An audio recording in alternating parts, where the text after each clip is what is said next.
എല്ലാം കൊണ്ടും ആത്മീയ ഉത്കർഷത കൈവരിച്ച ചരിത്രമാണുള്ളത്. അതുകൊണ്ട് തന്നെ നമ്മെ സംബന്ധിച്ചിടത്തോളം നമ്മുടെ ജീവിതം അള്ളാഹുവിൻ്റെ തൃപ്തിയിലായിക്കൊണ്ട്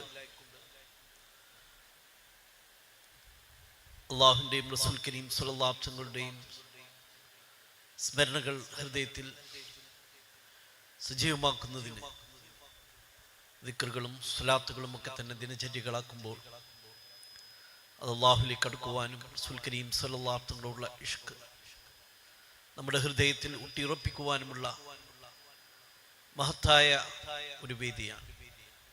അതുകൊണ്ട് തന്നെയാണ് അസ്മാഉൽ ഹുസ്ന മജ്ലിസ് മഹരഥന്മാരായ നമ്മുടെ ഉലമാക്കളും സാദാത്തുക്കളും ഒക്കെ തന്നെ ഇവിടെ തുടക്കം കുറിച്ചുകൊണ്ട് നമുക്കൊരു ആത്മീയതയിൽ അധിഷ്ഠിതമായ ഒരു ജീവിതം കൈവരിക്കുവാനുള്ള അവസരം ഉണ്ടാക്കിയിട്ടുള്ളത്.